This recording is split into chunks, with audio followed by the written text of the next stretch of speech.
What's up, everyone? Derek here from PAX East 2018 along with Ash Paulson, as we've had the chance over the past 2 days to check out a lot of the games Nintendo has had at their booth and otherwise a more personal playtime session. And you've seen a lot of the videos come up and really get a sense of what we've seen, what we've played, and a few of you have been curious about some of the bigger titles we've actually had a chance to play. Yeah. So I thought we'd go over and just give our quick impressions about all of them. So sounds good. Yeah. I know one game that a lot of people have been wanting to hear impressions about is the Switch version of Wolfenstein II. Yes. And we both, well, you mainly played it, but I've gotten to see a lot of it. Yeah. And so how was it playing it at the appointment yesterday? It played really well. I mean, it was very solid. I was dumb and cranked up the difficulty because I know first-person shooters. Yeah. I can handle this. Die at a certain point. It was like, okay, mistakes were made, but I think people still got a good idea of exactly how it handles on the Nintendo Switch, and honestly, it's really good. And it's sort of weird too, because unlike Doom, where they were always talking about like play it on handheld mode, they're like, no, we want you to play it on docked mode this time. It really does look strikingly good, and it's really surprising because I mean, of course, look, let's be realistic here. If you place it next to the PS4 Pro version, you're going to see differences. Obviously, the Switch version runs at a solid 30 frames per second, but you can't complain about that because it's a solid 30 and it looks fantastic, and it's a handheld. Like you can play it on handheld, and it looks so good for that. It really is impressive. Yeah, the gameplay is solid. They did announce, we didn't have a chance to try it out here because it's still an early version, but the developers did say that the motion control aiming that the Doom has is going to be in the game. And I will say, playing it, I really wanted to be able to do that because you'll notice my accuracy is crap because I haven't played a first-person shooter in a while. So I can't wait to have it because it's like I want to aim at this guy. Well, I haven't tried Doom's motion controls, but I've heard nothing but good things. John but loves like them. I love Metroid Prime 3's motion controls. Like that was a revelation for me way back when that came out. So if they're anything alike, I mean, I just love the idea of playing any first-person shooter with naturally, aiming motion controls. Yeah, that's exactly. Just slightly adjust yourself. Because I'm not good enough at first-person shooters for it to matter. Yeah, exactly. So, it's been a while since I played the genres. I'm a little rusty on it. Yeah. Speaking of handheld mode, we had the chance to go hands-on with Dark Souls Remastered. I almost said Demon Souls. But yeah, we got to play that in handheld mode. It is available in docked mode on the show floor, but we can't get direct footage from it, so we played handheld mode, and wow. Yeah. It plays really well on the handheld. It seems really faithful. I've only played a little bit of the original Dark Souls, but from what I saw you play, it seemed very faithful, and I mean, it looks like it really is the full experience. Yeah. I mean, I gotta get a handle on things, and for some reason they had it set up so only like B button was confirmed, which really threw you. Like, it's amazing how much that throws you off when you're so used to A button confirming on a Switch. When you get that with a lot of Japanese games where they switch them around, Yeah. Now, they did say that they can change those around. Button configuration. Yeah, there's button configurations. You can handle all that. If you listen to my commentary, I was playing, I was like, how do I run? I couldn't, it's one of those things where I'm making sure that you can get a good shot because you were filming. Right. Talking to the reps, trying to focus on it, which is why I saw people was like,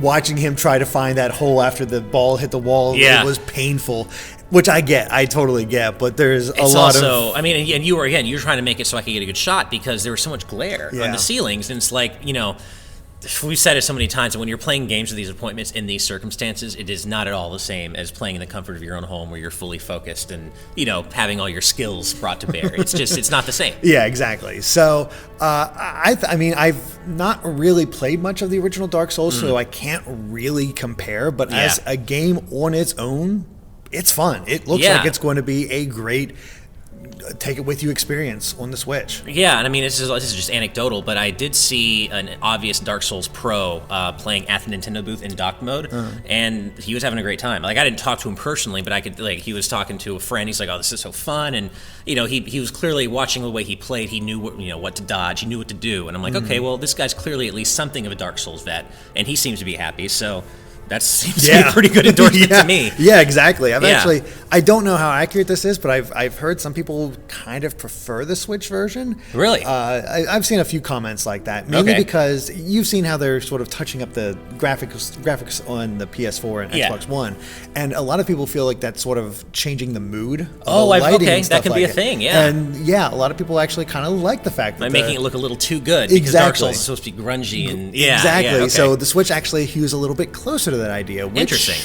I can kind of see that. So it'd actually be really funny to me if the Switch version ended up as the definitive version. Yeah, because it's still, even if it doesn't technically look as good as the other platforms, it's closer to the original intent of the art style. Exactly. Yeah. Well, moving on, because got to get to other appointments and stuff like that. But we also got to play a little bit of Donkey Kong Country Tropical Freeze, mainly Funky mode. Now, we just made a few discoveries because we were checking out the silhouette for Funky. Yeah, the silhouette for Funky, and seeing what's in the shop, all that kind of stuff. Yeah. We wanted to see what kind of changes, and there are a few changes here and there. Yeah. But as far as Funky himself, he is basically super easy mode. Yeah, and it's funny though. While he is super easy mode, I actually have found that I really don't like his hover mechanic, and it just robs you of all your momentum, and I couldn't get used to it. And in a way, I almost feel like that makes the game harder in some circumstances when you're not expecting it. But obviously, everything else about Funky is way easier. Oh yeah, everything. Like he has scuba gear, so he can infinite air. Infinite air. If you don't have to push a button at all. As soon as you land on anything spiky, he will pull out his surfboard, and immediately you're fine. Like there is no way. The only way I can see that you can consistently die is getting those 5 hits. Yes. 5 hits, or fall into a pit. Right, which I did fall. I had that problem again with. I'm sure once you get used to the hoverboard mechanic, it'll. But it's weird because I'm used to playing with Donkey Kong, obviously, and you do your roll jump and you keep up your momentum. If even with when you have Diddy or Dixie with you, it doesn't ruin your momentum. I guess Diddy's kind of does. Well, not really, because you got the jetpack and you can just go forward a little bit. I felt like it was a nice course correction. The hoverboard's almost like an air brake. Yeah, it is. It's interesting, but that is the weirdest part, because you're right. You'll get a little that extra oomph, get a little farther, and then you pretty much come to a complete stop. Yeah, and I keep feeling like I kept thinking I was going to make it a little further than I actually could with Funky, and I don't know. There's something about the way his hoverboard mechanic works that I actually just don't like. Yeah, I mean, it's one of those things to get used to and whatnot. I do like that it is, at least he has some form of gimping to him. He needs it. Because like, even just the smallest things, watching him like pull on those handles. Yeah. It's one hand. It's like, it's like Donkey Kong's a chump compared to Funky. I'm thinking, like, he makes DK look so bad, and I'm wondering why this isn't like, Funky Kong Country Tropical Freeze, because he makes the title character look completely worthless, and I don't really know what the impetus for that is, other than having an easy mode. But I just feel like it's just weird to have Funky come in and be like, oh, suddenly this guy all along was the most powerful Kong. He was the one who really should have been fighting. Yeah, exactly. I like the idea of that's why he's so chill. He doesn't need to worry about anything. It's like, hey, you guys take care of it. It's not worth my time. Bring me a challenge. Yeah.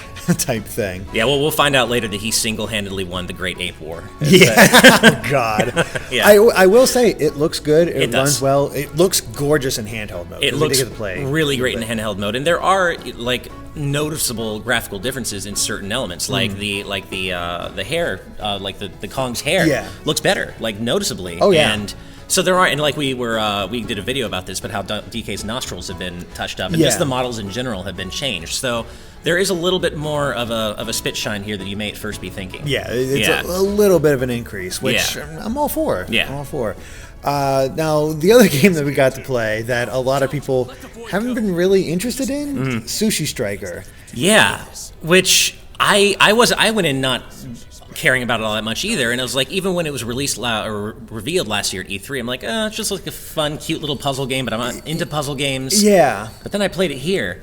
I really like it, and I suspect that most people, because I didn't know, most people don't realize the scope of this game. It's way more than you think it is. They told us there's over 150 levels. Yeah, and full anime cutscenes. It honestly feels like you're following along with a Saturday morning anime.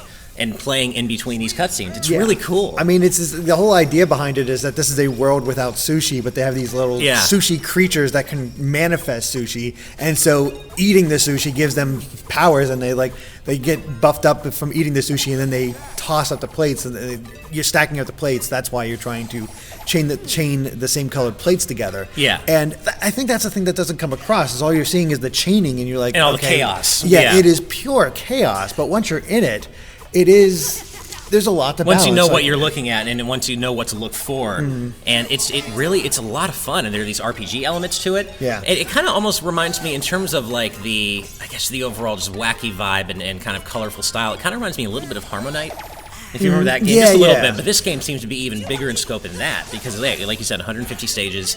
Like full voice acting? Yeah. I wasn't expecting, not full, not every but in the cutscenes, cutscenes, fully animated cutscenes are quite lengthy. They was like, you actually told us like you'll want to skip this because it'll be another 5 minutes or so. I'm like, what? I was not expecting this for Sushi Striker. Like, there's clearly, they spent a significant time and money on production for this game.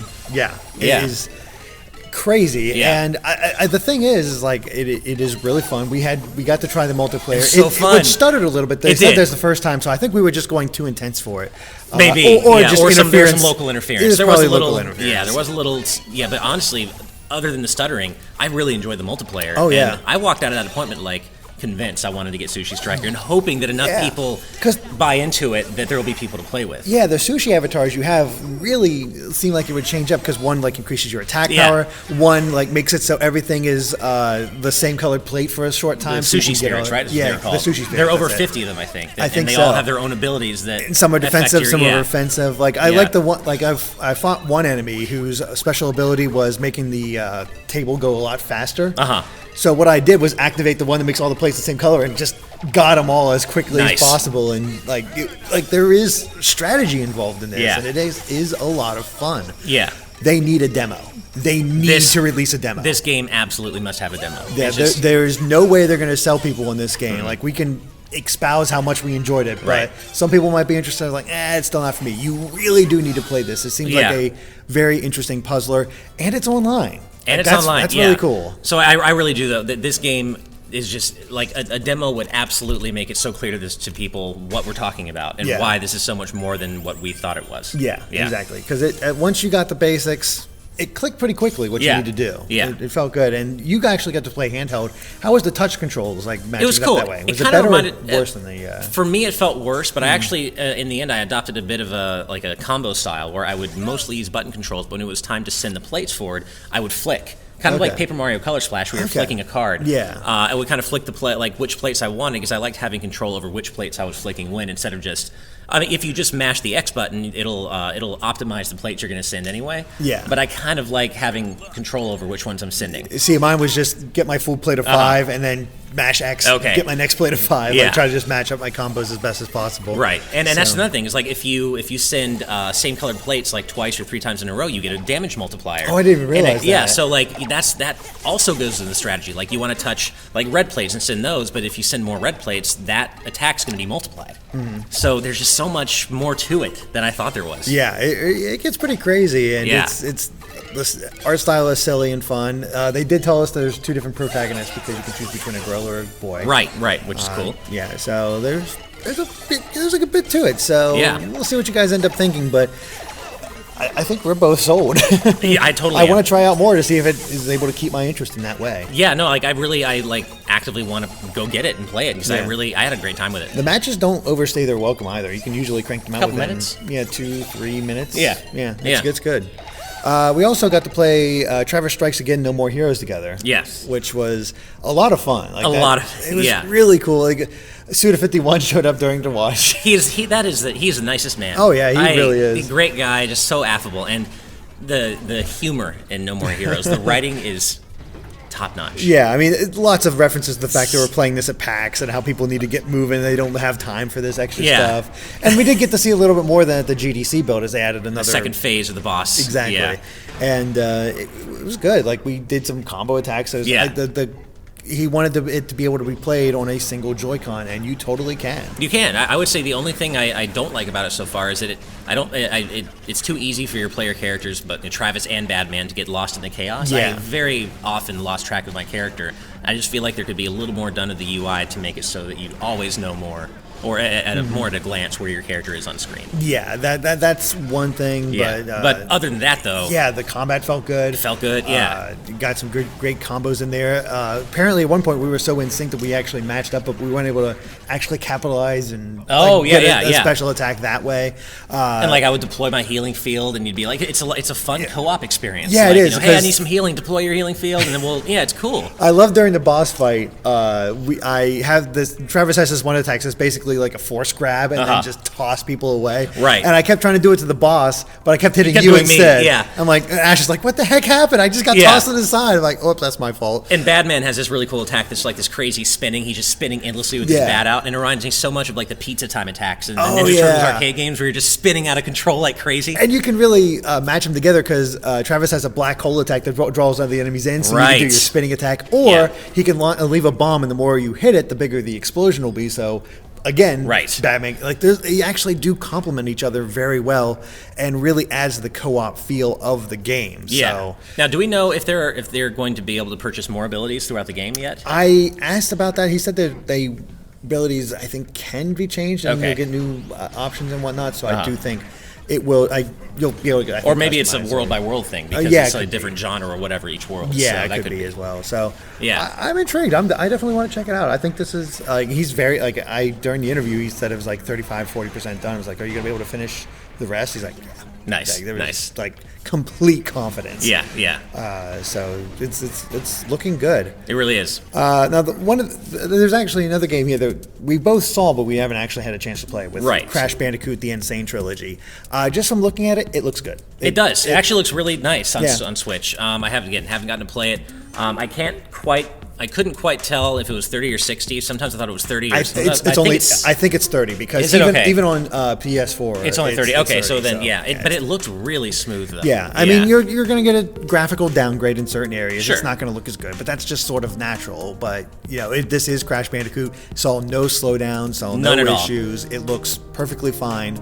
And the only other thing I really noticed about it is that Nintendo fans are not used to Crash Bandicoot. I don't know if you watch people play. Yeah, I did. But they are not good. I watched one guy die to the same hazard 5 times in a row, and I'm like, oh my. Well, Crash among platformers, it really does play by its own rules. Yeah, it's kind of you just kind of got to get used to it. I mean, I know I haven't played a lot of Crash, so I know if I had a chance to play this, I would have figured it out sooner than some of the people I've been watching play it. But there is a bit of a learning curve. There is. It's a little different from anything Nintendo fans have really played. So honestly, the Spyro trilogy is more in line with what Nintendo fans are used to. And ironically, it's not announced for Switch yet. Although I have little doubt that it will be. Yeah, I mean, we had that whole thing that Nintendo UK had it listed for a little bit. Exactly. Activision just has not been able to keep the wraps on anything about this. Well, and there's literally no downside to them releasing on Switch. Like, they have everything's game. Yeah, so why wouldn't they? Yeah. Exactly. So we did get to play more individually, like some indie games, but those were the major ones that we just wanted to give a quick update and talk about. Just as a real quick thing, though, Messenger, you said, is really good. Just Shapes and Beats, I finally got to play. Really good, but straight up, even more than all the games we played or we talked about today, my favorite games of the show are the ones you just mentioned, The Messenger and Just Shapes and Beats. I cannot get enough of. And oh my god, we'll talk more about those in the second discussion, but we just had to get that out there. They're great, you guys. Yeah, seriously. So that's the major titles that we got to see at PAX East this session. It was a lot of good stuff. I mean, they're ports, but they're good ports. Yeah, and it's a solid showing from Nintendo. Again, and I think one of the most delightful surprises here has been Sushi Striker. And out of everything, I mean, Wolfenstein 2 I knew was going to look good based on Doom, and it does. Tropical Freeze is cool, but it's a port. No More Heroes is awesome, but Sushi Striker just really delightfully surprised me. They need a demo. But they need a demo. Yeah, they totally need a demo. Yeah. So, that's all from us here at PAX East 2018. Thank you guys so much for listening. And, of course, be sure to subscribe to GameXplain for even more coverage from PAX East. We've got plenty more footage going up there and even more from GameXplain. So, until next time, guys, bye.